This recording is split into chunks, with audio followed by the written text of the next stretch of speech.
के बारे में हमने पढ़ा है, पैरेलल फोर्स के बारे में उसमें पढ़ा है, ठीक है, मूवमेंट के बारे में पढ़ा है, डायरेक्शन कैसे निकालते हैं, मूवमेंट इक्वेशन की मदद से वो सब सारा चीज़ हमने पढ़ा है, ठीक है। तो देखा जाए तो पूरी तरीके से यूनिट वन खत्म हो गया है, बस आपको तो करना है कि अपने यूनिट वन के जितने भी क्वेश्चन लर्न मिले, जितने भी क्वेश्चन मिले वो आप प्रैक्टिस करने के लिए आपको यूनिट वन जो है खत्म कर दिए। अभी हम स्टार्ट करते हैं। तो इसमें सबसे पहला पार्ट है सेंटर ऑफ ग्रेविटी। तो सबसे पहले हम बेसिक से स्टार्ट करते हैं। तो सबसे पहले डेफिनेशन होती है centre of gravity. Centre of gravity of the body is the point at which the whole weight of the body में बी सेंटर ऑफ ग्रेविटी जो है वो क्या होता है कि ये एक पॉइंट है जहाँ पे ये माना जाता है कि सारा बॉडी का वेट जो है वो कंसंट्रेट है। अगर ऐसे कहें कि एक बॉडी है, ठीक है, उसका उस पे जो ग्रेविटी की वजह से बहुत सारी फोर्स लग रही है, मतलब पूरे होल बॉडी को छोटे छोटे पार्ट में ब्रेक कर दिया जाए तो हर एक पार्ट में ग्रेविटेशनल फोर्स लग रहा होगा, जो कि अर्थ के डायरेक्शन में लग रहा होगा, के डायरेक्शन में लग रहा होगा, और वो सारा फोर्स जो है वो अर्थ डाउनवर्ड की तरफ शो कर रहा होगा। अगर इन सारे फोर्स का हम समेशन करें, ठीक है, और एक रिजल्टेंट फोर्स ड्रॉ करें, तो जिस पॉइंट पे हम ये रिजल्टेंट फोर्स ड्रॉ करेंगे उसी को बोलेंगे सेंटर ऑफ ग्रेविटी, ठीक है। उसी पॉइंट पर हम ये मान सकते हैं कि वो पॉइंट जो है वो सेंटर ऑफ ग्रेविटी है, इस पूरे बॉडी का वेट जो है वो यहीं पे कंसंट्रेट हो रहा है। फिर क्या है, next line, the body is having only one centre of gravity for all position of the body. किसी भी बॉडी में दो सेंटर ऑफ ग्रेविटी नहीं या तीन सेंटर ऑफ ग्रेविटी नहीं, हर एक बॉडी में सिर्फ एक ही सेंटर ऑफ ग्रेविटी हो सकता है, ठीक है, हर एक बॉडी में सिर्फ एक ही सेंटर ऑफ ग्रेविटी हो सकता है। अब उस सेंटर ऑफ ग्रेविटी अगर मान लेते हैं हम अपनी बॉडी की बात करें, ह्यूमन बॉडी की बात करें, तो हमारा सेंटर ऑफ ग्रेविटी जो है वो फिक्स है। अब हम किसी भी डायरेक्शन में उसको देखेंगे, मतलब वर्टिकल डायरेक्शन में देखें या हॉरिजॉन्टल डायरेक्शन में देखें, वो सेंटर ऑफ ग्रेविटी जो होगा वो एक ही होगा, खाली उसका पोजीशन जो है वो हम चेंज करते हैं। जैसे हम चलते हैं तो उसका पोजीशन जो है वो चेंज हो जाता है, हम लेटते हैं तो उसका पोजीशन चेंज हो जाता है, लेकिन रहता है एक ही है, ठीक है। और उस पॉइंट पे हम ये मान के चलते हैं कि उस पॉइंट पे जो सेंटर है हमारे बॉडी का, जहाँ पे सारा ग्रेविटेशनल फोर्स का रिजल्टेंट एक्ट कर रहा है, ठीक है, उस पॉइंट को सेंटर ऑफ ग्रेविटी करते हैं, तो डाउनवर्ड रखते हैं और मूवमेंट करते हैं। और इसमें क्या कहा गया है कि ये फोर्स जो है वो एक ही, मतलब सेंटर ऑफ ग्रेविटी किसी भी बॉडी में एक ही होता है। इसको कैसे रिप्रेजेंट करते हैं, इसको कैपिटल सी जी से लिखते हैं, कैपिटल सी जी से लिखते हैं, और या फिर कैपिटल सी जी से लिखते हैं, या फिर सिर्फ जी लिखते हैं, या फिर सिर्फ सी लिखते हैं, ठीक है। जैसे सेंटर ऑफ ग्रेविटी समझने के लिए एक बॉडी बनाया गया है, इसको देखते हैं। एक बॉडी जो है वो केबल से हिंज किया हुआ है, बना हुआ है, ठीक है, लटका हुआ है, जिसका वेट जो है वो ग्रेविटी की तरफ एक्ट कर रहा है, और वो डब्ल्यू वेट लगा है, डब्ल्यू वेट इस पर लगा है। तो अब ये डब्ल्यू वेट देखा जाए तो ए बी सी कई सारे पॉइंट हैं, लेकिन इन सबका फोर्स जो है वो डाउनवर्ड है, सबका फोर्स जो है वो डाउनवर्ड है। अब ये डाउनवर्ड फोर्स का अगर रिजल्टेंट ड्रॉ करें तो हमको पता चलेगा कि इस सारे फोर्स का एक रिजल्टेंट जो भी डाउनवर्ड लग रहा है, और ये इसका पोजीशन क्या होगा, जिस पोजीशन पे ये एक्ट कर रहा होगा ये सारे फोर्स का रिजल्टेंट, उसी पॉइंट को हम सेंटर ऑफ ग्रेविटी, ठीक है। तो एग्जांपल दिया गया हुआ है कि consider a three dimensional body of any size and shape having a mass m, ठीक है। हम क्या कर रहे हैं कि कोई भी शेप और साइज का एक बॉडी एज्यूम कर लें, ठीक है, कोई भी शेप साइज का, कोई भी शेप साइज का एक बॉडी अगर हम एज्यूम कर रहे हैं, तो उस शेप और साइज का बॉडी जब एज्यूम कर रहे हैं तो उसका मास हम ये मान रहे हैं कि उसका मास m है, ठीक है। If you suspended the body as shown in figure from any point such as A, the body will be in equilibrium। फिर उसके बाद क्या होगा कि हम क्या करें कि उस बॉडी को हम पॉइंट से बांध कर और उसको लटका दें। ठीक है, कोई भी पॉइंट जो है कोई एक पॉइंट लेके हम उससे लटका दें, बॉडी इक्विलिब्रियम में रहेगा। The body will be in equilibrium under the action of tension in the cord and the resulting ducting of the gravitational force acting on all particles of the body। तो ये क्या होगा, ये body जो है वो इक्विलिब्रियम में होगा। किस तरीके से इक्विलिब्रियम में होगा कि एक टेंशन फोर्स एक्ट कर रहा होगा कॉर्ड में, जो सरफेस से बॉडी को कनेक्ट कर रहा है। ठीक है, और इसमें हमेशा टेंशन डेवलप होगा, और जो रिजल्टेंट फोर्स है वो क्या है, ग्रेविटेशनल फोर्स जो एक्ट कर रहा है बॉडी को, उसको हम W मान रहे हैं।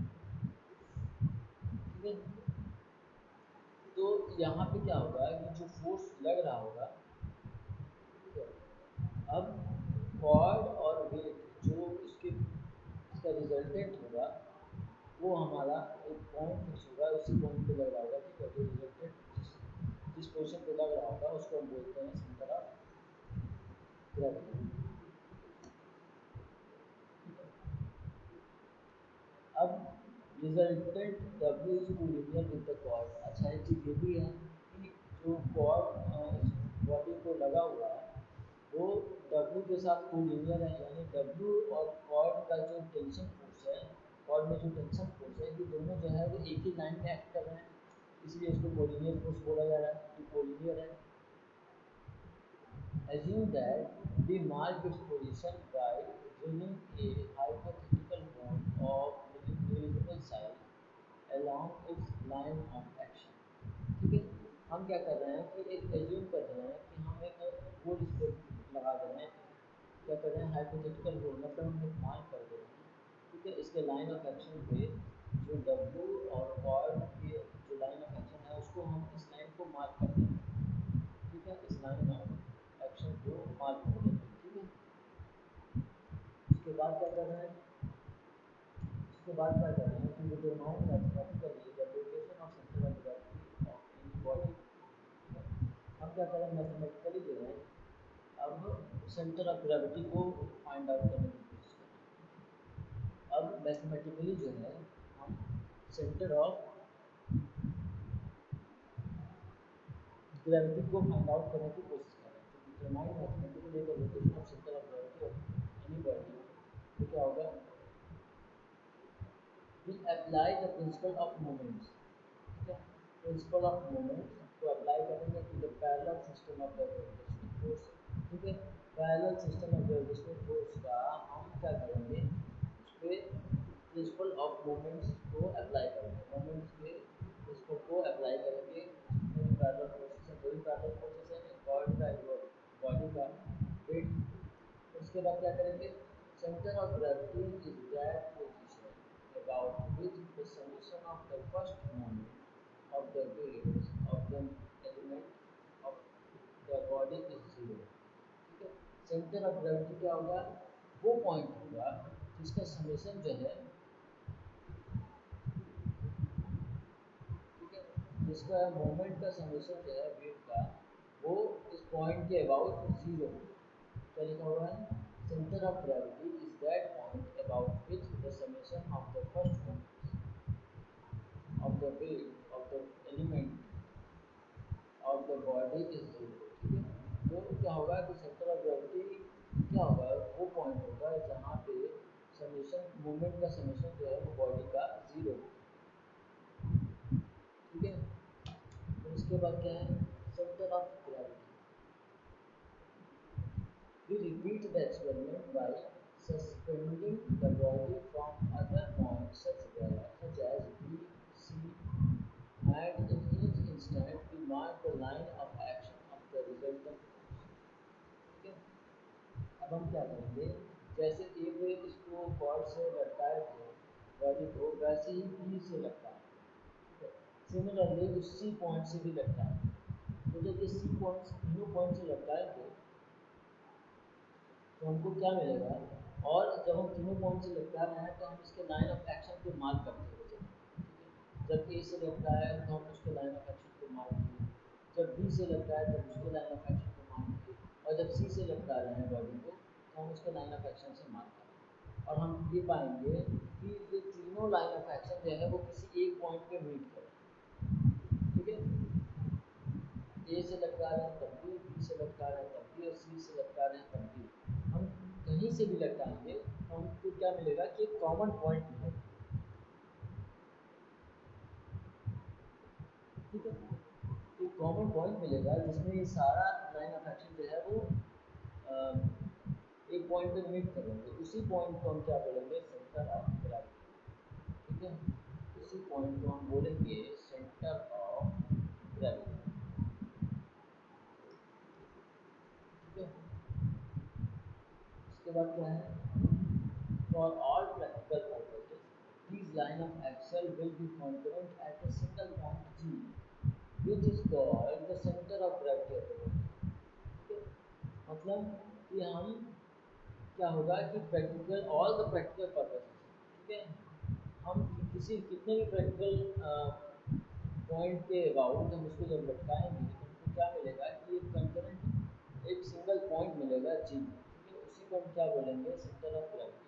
वही चीज़ कि हम कितने भी पॉइंट से इस बॉडी को लटकाएं तो ये क्या होगा कि जब हम इसके लाइन ऑफ एक्शन को ड्रॉ करेंगे तो इन सारे अलग अलग पॉइंट पे जितने भी लाइन ऑफ एक्शन होंगे वो किसी न किसी एक पॉइंट पे मीट करेंगे। उसी पॉइंट को हम लोग जी बोलते हैं या सेंटर ऑफ ग्रेविटी। ठीक है, अब एक एग्जांपल है सेंटर ऑफ ग्रेविटी। अगर हम देखते हैं कि एग्जांपल ऐसा है कि अगर हम डस्टर जिससे हम लोग ब्लैकबोर्ड रब करते हैं, उस डस्टर को अगर हम लटकाते हैं किसी भी पॉइंट से, तो सबसे पहले तो एक पॉइंट से लटकाया जा रहा है जिसका एरिया जो है, जो अपर एरिया जो है वो ज़्यादा है और साइड वाला एरिया जो है वो कम है। मतलब उस एरिया से लटका रहा है, हाँ, जिस सरफेस से जिस एरिया से जिस सरफेस का एरिया ज़्यादा है। ठीक है, हम इस पॉइंट को जब लटका रहे हैं, ठीक है, एक सरफेस से, ठीक है, तो जब हम इसको लटका रहे हैं तो वेट डाउनवर्ड एक्ट कर रहा है और टेंशन एक्ट कर रहा है कॉर्ड में। ठीक है,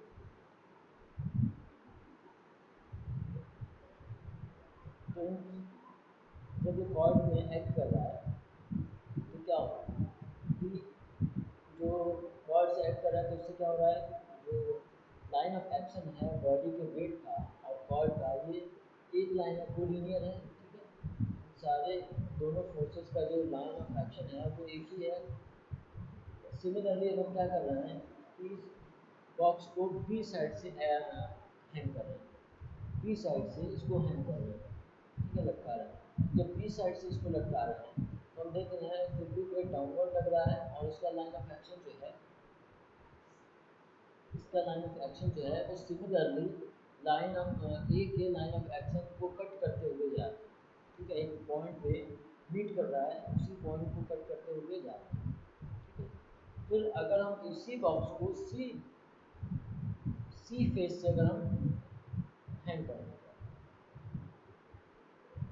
ठीक है, जब सी फेस से हैंग करेंगे तो क्या होगा, ये डब्ल्यू डाउनवर्ड लग रहा है और सी पॉइंट से वो कॉर्ड को कनेक्टेड है। तो जब इसका लाइन ऑफ एक्शन देते हैं तो इसका लाइन ऑफ एक्शन जो है वो लाइन ऑफ एक्शन जब हम ए से मार्क कर रहे थे और जब हम बी से मार्क कर रहे थे, इन सारे दोनों लाइन ऑफ एक्शन को एक पॉइंट पे मीट कर रहा है। तो जो ये पॉइंट है, जिस पॉइंट पे ये तीनों line of action A B B और सी सी, ये तीनों जहाँ मीट कर रहे हैं वही पॉइंट जो है वो सेंटर ऑफ ग्रेविटी। ठीक है,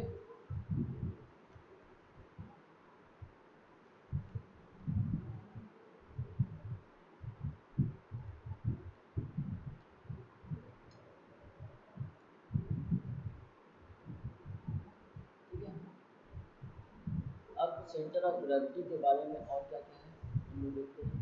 the moment of the resultant gravitational force W about any axis equals to the algebraic sum of the moment about the same axis of the gravitational force GW acting on all the initial element of the body। ठीक है, मतलब कि क्या बोल रहा है ये कि अगर कोई बॉडी जो है, ठीक है, कोई बॉडी जो है उसका अगर हम मोमेंट किसी पॉइंट से किसी भी पॉइंट से अगर हम उसका मोमेंट निकालते हैं तो वो उसका रिजल्टेंट होगा, ठीक है, जब हम उसके सारे मोमेंट का सम अगर करते हैं। जैसे अगर इसका कहने का मतलब कि एक बड़ी बॉडी है, उसको हम क्या कह रहे हैं कि एक बड़ी बॉडी का एक एक्सिस से पॉइंट से उसका मोमेंट हम निकाल रहे हैं, तो उस बॉडी का वेट डब्ल्यू हो गया और उसका परपेंडिकुलर डिस्टेंस ये उसका मोमेंट आ गया। वो किसके बराबर होगा? अगर हम बॉडी को छोटे छोटे पार्ट्स में डिवाइड कर दें, जैसे डी डब्ल्यू, ठीक है, एक स्मॉल एलिमेंट में उसको ब्रेक कर दे रहे हैं और उसका वेट जो है वो डी डब्ल्यू है।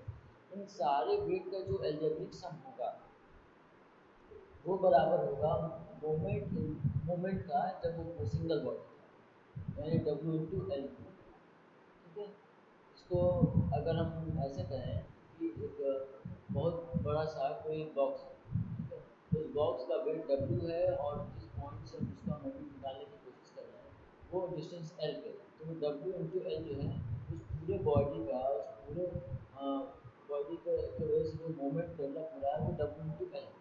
अब हम क्या कर रहे हैं, उसी पॉइंट से हम उसी बॉक्स को फिर से स्टडी कर रहे हैं, लेकिन इस बार क्या कर रहे हैं, हम उस बॉक्स को छोटे छोटे पीसेस में कन्वर्ट करके, छोटे छोटे पार्ट्स में कन्वर्ट करके और उसके वेट से उसके परपेंडिकुलर डिस्टेंस को मल्टीप्लाई कर रहे हैं। ठीक है, तो यहाँ पे क्या होगा कि D W into L one plus D W two into L two plus D W three into L three, मतलब क्या होगा कि सारे छोटे छोटे एलिमेंट्स के वेट और उसका जिस पॉइंट से हम मोमेंट निकाल रहे हैं उस पॉइंट से उस बॉडी का डिस्टेंस, तो हम उस डिस्टेंस को जब उसमें मल्टीप्लाई करेंगे और सबका समीशन लेंगे तो हमको पता चलेगा कि जो ओवरऑल बॉडी का मोमेंट है वो बराबर है इस छोटे छोटे बॉडी के मोमेंट के समीशन के बराबर। ठीक है, अब इसको कैसे अप्लाई करते हैं, if we apply principle of movement to original theorem about Y axis, for example the moment of all the resultant about Y is X into Y equals to the sum of moment of its component about Y axis. ठीक है, अगर हम Y axis के about निकाल रहे हैं तो हम क्या कर रहे हैं कि अगर किसी पॉइंट से निकाल रहे हैं और उसका डिस्टेंस जो है वो एक्स बार है, ठीक है, तो उसका मोमेंट होगा एक्स बार इंटू डब्ल्यू। लेकिन अब हम उसको वाई कंपोनेंट के छोटे छोटे कंपोनेंट्स को लेके ब्रेक कर रहे हैं तो क्या होगा, x into D W, D W जहाँ पे क्या होगा कि स्मॉल पार्ट का वेट होगा, जो सबसे स्मॉल पार्ट जिसमें पीसेस कन्वर्ट किए हैं, जितने पार्ट उसको डिवाइड किए हैं उसका वेट होगा। तो हम एक्स इंटू डी डब्ल्यू करेंगे, एक्स इसका परपेंडिकुलर डिस्टेंस है जिस पॉइंट से हम मोमेंट निकाल रहे हैं, ठीक है, इस एक्सिस से हम मोमेंट निकाल रहे हैं। ठीक है, अब D x into D W जो है इसका इंटीग्रेशन करेंगे। इंटीग्रेशन कैसे करेंगे, तो अब छोटे छोटे जो डब्ल्यू हैं मान लेते हैं जीरो से डब्ल्यू तक है, तो जो हम इसको इंटीग्रेट करेंगे तो हमको क्या मिलेगा, डब्ल्यू मिल जाएगा। ठीक है, कैपिटल डब्ल्यू मिल जाएगा जिसका जो वेट होगा वो पूरे बॉडी के वेट के बराबर होगा। तो वहाँ पे क्या हम बोलेंगे, ये दोनों जो है वो बराबर है, यानी ये टर्म और ये टर्म ये दोनों बराबर हो जाते हैं। ये क्या कर रहे हैं कि होल बॉडी का एक सिंगल पॉइंट से मूवमेंट निकाल रहे हैं, और इसमें क्या कर रहे हैं कि हम उस बॉडी को स्मॉल पीसेस में, स्मॉल पार्ट्स में डिवाइड करके फिर उसके बाद उसका मूवमेंट निकाल रहे हैं उसी पॉइंट से। ठीक है, तो इन दोनों का जो समेशन होगा ये दोनों जो है वो इक्वल। ठीक है, अब इसको समझाया गया है कैसे। अब हम क्या कर रहे हैं वेरिएबल थ्योरम से, अब W को जो है वो क्योंकि हमको पता है तो इसको हम डिवाइड में ले लेंगे। W ये दूसरी साइड आएगा तो नीचे आ जाएगा, डिनोमिनेटर में आ जाएगा तो 1/W हो जाएगा। ठीक है, अब जब हम इसको इंटीग्रेट करेंगे तो हमको क्या मिलेगा, similarly y and z coordinate of the centre of gravity are. अब जैसे ये इक्वेशन मिल गया हमको centre of gravity find out करने के लिए, वैसे ही y और z एक्सिस से भी मिल जाएगा। सिमिलरली एकदम सिमिलर केस है, जैसे ऊपर हम लोग लिखे हैं क्या, X bar equal to summation of integration of x dot D W divided by W. वैसे ही हम जब वाई एक्सिस के अबाउट लिखेंगे तो Y bar equal to summation of Y into D W upon W. और जेड के लिए लिखेंगे Z bar equal to integration of Z dot D W upon W. ठीक है, तो इससे हम ये किसी भी एक्सिस से, तीनों एक्सिस से हम इसके सेंटर ऑफ ग्रेविटी को फाइंड आउट कर सकते हैं। ठीक है, और ये तीनों जो हैं वो इक्वल है, तो सेंटर ऑफ ग्रेविटी का वैल्यू होगा सेम। ठीक है, with the substitution of W is equal to mg and dW equal to g into dm, where g is assumed constant for all particles, then क्या होगा? अब हम क्या कर रहे हैं कि W की जगह m इंटू जी रख रहे हैं, क्योंकि वेट इक्वल टू होता है मास इंटू एक्सेलरेशन। ठीक है, तो एक्सेलरेशन जो है वो यहाँ पे ग्रेविटेशनल फोर्स है, तो जी हो गया। तो जब हम इसको पुट करेंगे तो क्या होगा, मास जो है वो कांस्टेंट है, और डी डब्ल्यू जो हो जाएगा उसका, उसको अगर कन्वर्ट करेंगे तो ग्रेविटेशनल फोर्स इंटू स्मॉलर पास डी है। ठीक है, तो हम जब इसको रखेंगे तो जी ग्रेविटेशनल फोर्स ऊपर से भी मल्टीप्लाई होगा और नीचे से मल्टीप्लाई होगा, तो ये दोनों कैंसिल हो जाएगा। तो फिर जो टर्म आएगा the expression for the coordinate of centre of gravity become. ठीक है, तो जो कोऑर्डिनेट मिलेगा हमको सेंटर ऑफ ग्रेविटी का वो क्या मिलेगा, X dot D M upon M, ये एक्स बार है। वाई बार के लिए Y bar equals to integration of Y dot D M upon M, और जेड बार के लिए क्या होगा, Z bar equals to integration of Z dot D M upon M. ठीक है, ये टर्म जो है इक्वेशन 1 जो है वो वेट के फॉर्म में लिखा गया है centre of gravity, centre of मास के लिए, या सेंटर ऑफ ग्रेविटी के लिए। ठीक है, अब जब हम इसको सेंटर ऑफ मास में कन्वर्ट करेंगे, expression of coordinate of centre of gravity become. ठीक है, तो अगर हम मास में इसको कन्वर्ट करते हैं तो क्या होगा कि मास वेट के लिए क्या होता है, W equal to m into g. तो हम जहाँ यहाँ पुट करेंगे एम इंटू जी, तो यहाँ पर हमको मिलेगा कि जी ग्रेविटेशनल फोर्स ऊपर भी मल्टीप्लाई हो रहा है और ग्रेविटेशनल फोर्स नीचे भी मल्टीप्लाई हो रहा है, और दोनों जो है वो जी जो है वो कांस्टेंट है सारे टर्म्स के लिए, तो वो जी कैंसिल आउट हो जाएगा। तो हमको ये नीचे सेकेंड इक्वेशन मिल जाएगा जो कि मास के फॉर्म में होगा। ठीक है, वेट के फॉर्म में ना होकर मास के फॉर्म में। ठीक है, उसका सेंटर ऑफ मास इसको देखते हैं।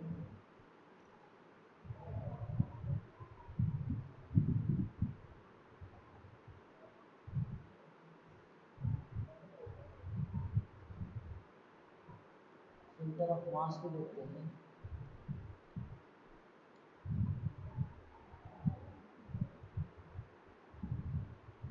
सेंटर ऑफ मास को देखते हैं, फिर सेंटर ऑफ ड्रॉ करेंगे। ठीक है, तो यहाँ तक हो गया।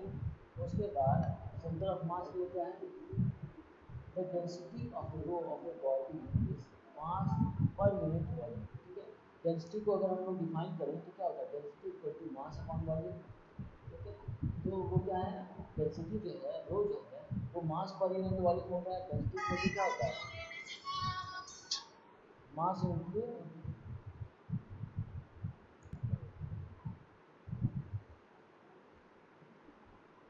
ठीक है, डेंसिटी क्या होता है, मास अपॉन वॉल्यूम होता है।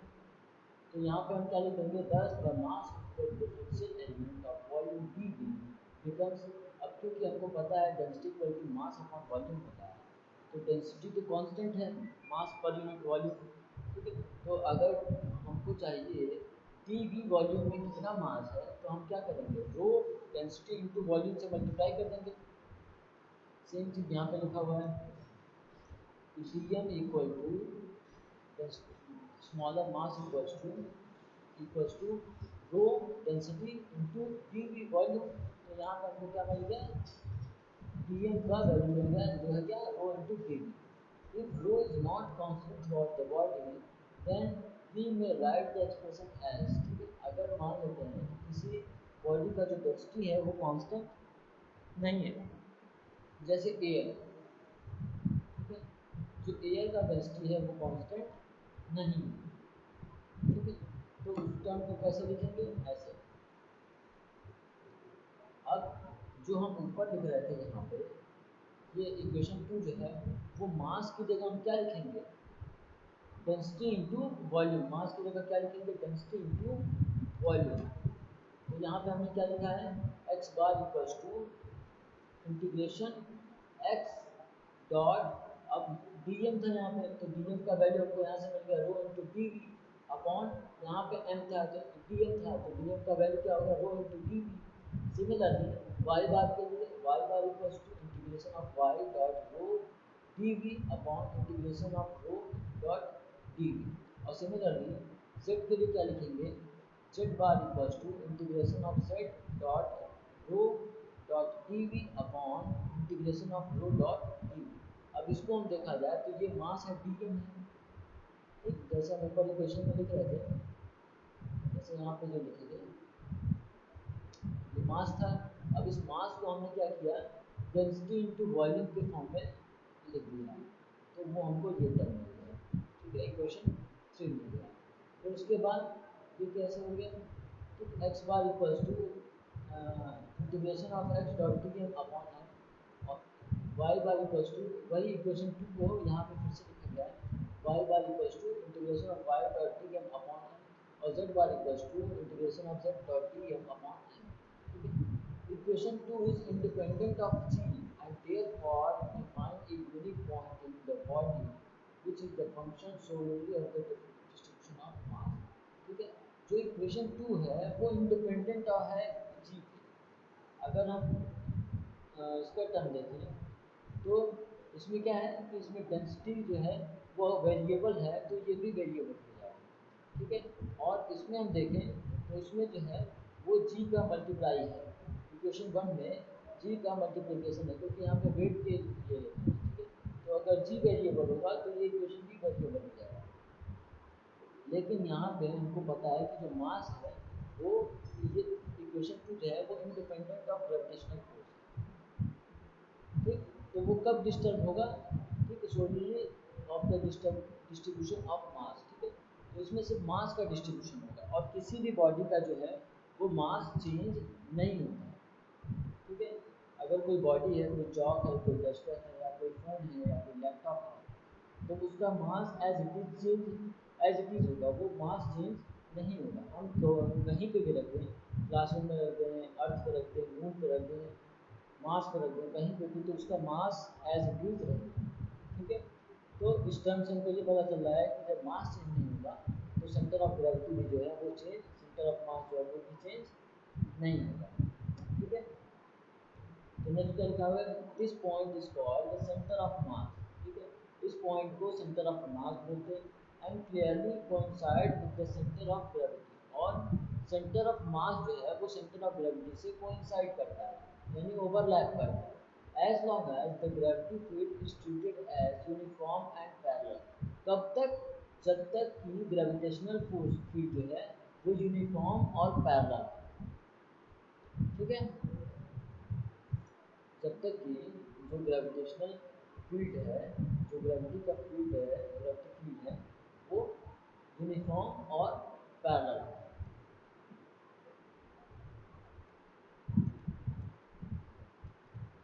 ठीक है।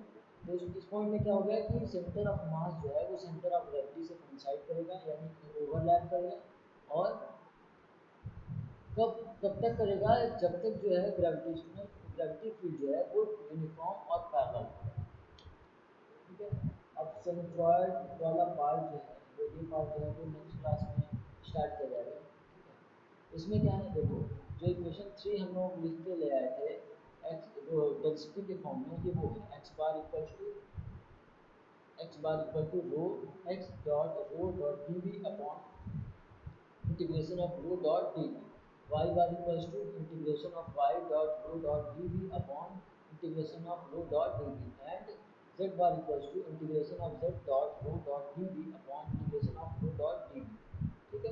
when the density rho of a body is uniform throughout, it will be constant factor in both the numerator and denominator of equation 3 and will therefore cancel, ठीक है।